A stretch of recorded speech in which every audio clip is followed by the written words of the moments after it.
ونصلي على رسول الكريم أما بعد بسم الله. Inshallah, today we will go through the summary of Surah Fath. So Surah Fath is a Madani surah. It has 29 ayat and 4 ruku. The name means the victory, since the beginning of the surah mentions a clear victory for Nabi Sallallahu Alaihi Wasallam. Some of the virtues of this surah is, as it comes in a narration in Bukhari, Nabi Sallallahu Alaihi Wasallam said, قد أنزلت علي الليلة سورة لهي أحب إلي مما طلعت عليه الشمس ثم قرأ إنا فتحنا لك فتحا مبينا. Tonight there has been revealed to me a surah which is dearer to me than all the world on which the sun rises. And then he recited إنا فتحنا لك فتحا مبينا, narrated by Zayd bin Aslam in Bukhari. A brief synopsis of the surah is that it begins with the glad tidings to Nabi Sallallahu Alaihi Wasallam of great victory and spread of Islam after the conquest of Mecca. Also outlines the duties Nabi Sallallahu Alaihi Wasallam has as a witness upon his nation on the Day of Judgment and as a giver of glad tidings for believers and a warner for disbelievers. The surah praises the pledge of Ridwan, Bay'atul Ridwan, which was under a tree in Hudaybiyah by approximately 1400 Sahaba.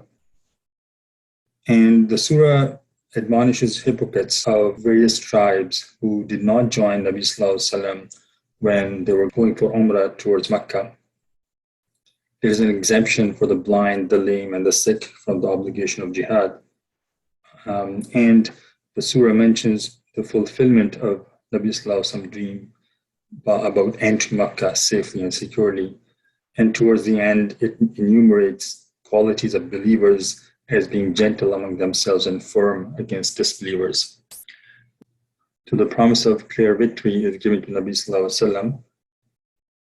Inna fatahna laka fathan mubina. And there is reassurance for forgiveness to Nabi Sallallahu Alaihi Wasallam. ليغفر لك الله ما تقدم من ذنبك وما تأخر ويتم نعمته عليك ويهديك صراطا مستقيما.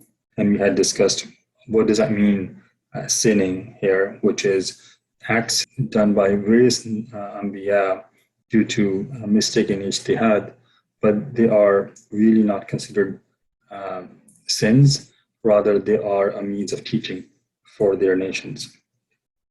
There is reward of paradise announced in this surah for believing men and women. يدخل المؤمنين والمؤمنات جنات تجري من تحتها الأنهار خالدين فيها ويكفر عنهم سيئاتهم وكان ذلك عند الله فوزا عظيما. Nabi Sallallahu Alaihi Wasallam has been sent as a witness, a conveyor of glad tidings and a warner. إنا أرسلناك شاهدا ومبشرا ونذيرا.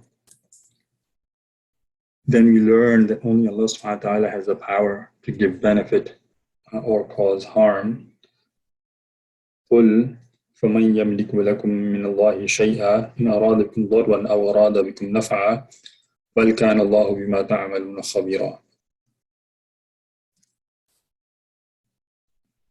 It is sinful to anticipate evil or something bad from Allah subhanahu wa ta'ala. Rather, we should keep our thoughts positive and we should expect positive outcome. بل ظننتم أن لن ينقلب الرسول والمؤمنون إلى أهليهم أبدا وزين ذلك في قلوبكم وظننتم ظن السوء وكنتم قوما بورا. Allah subhanahu wa ta'ala gives glad tidings of spoils of ghaibah to believers while returning from Hudaybiyah. So as we recall, they went to Hudaybiyah with lots of hope that they would do Umrah, and then they end up going into a peace treaty with the Meccans, and they were feeling quite disappointed. So upon their return, while they were their way back to Medina, there is glad tidings given in the surah. فيقول المخلفون إذا انطلقتم إلى مغانم لتأخذوها ذرونا نتبعكم يريدون أن يبدلوا كلام الله قلنا إن تتبعونا كذلكم قال الله من قبل.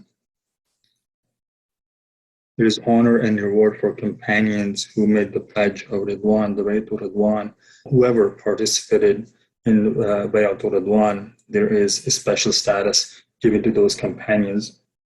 As Allah subhanahu wa ta'ala says, لَقَدْ رَضِيَ اللَّهُ عَنِ الْمُؤْمِنِينَ إِذْ يُبَايِعُونَكَ تَحْتَ الشَّجَرَةِ فَعَلِمَ مَا فِي قُلُوبِهِمْ فَأَنزَلَ السَّكِينَةَ عَلَيْهِمْ وَأَثَابَهُمْ فَتْحًا قَرِيبًا. And then there are declarations of many victories for believers in the future.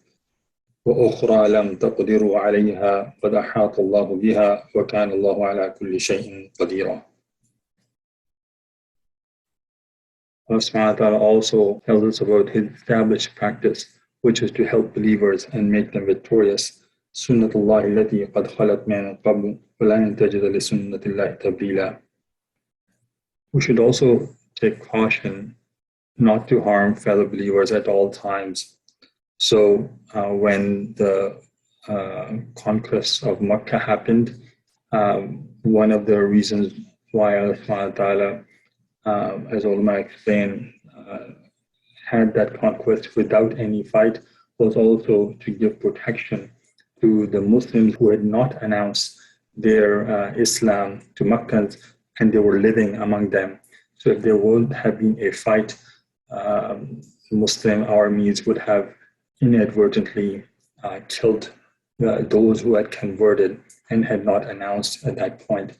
Care must be given in taking action that leads to potential harm to fellow believers, as Allah subhanahu wa ta'ala warns in this ayah. ولولا رجال مؤمنون ونساء مؤمنات لم تعلموهم أن تطؤوهم فتصيبكم منهم معرة بغير علم.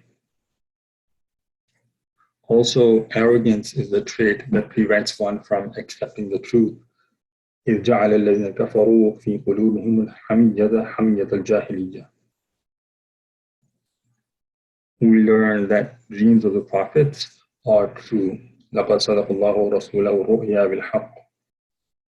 And then there is a reminder to say, if Allah wills, inshallah, with any future plans and activities.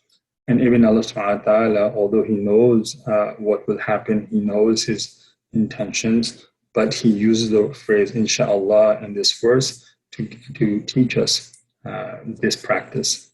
لَتَدْخُلُنَّ الْمَسْجِدَ الْحَرَامَ إِنْ شَاءَ اللَّهُ آمِنِينَ.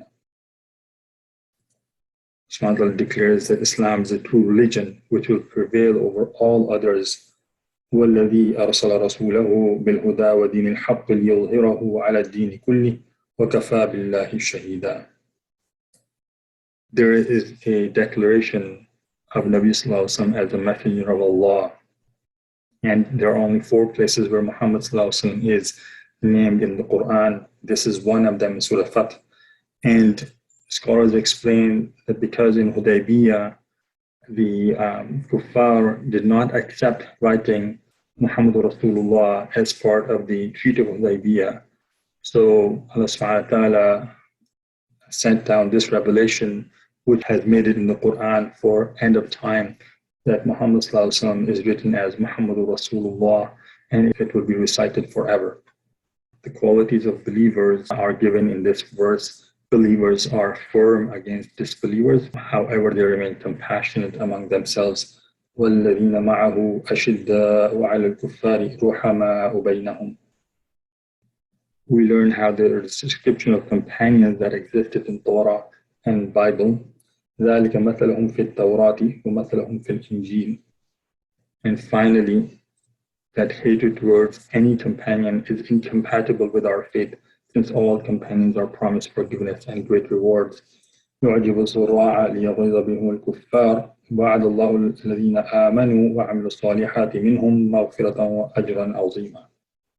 Stop here inshallah. ربنا تقبل منا إنك أنت السميع العليم وتب علينا إنك أنت التواب الرحيم.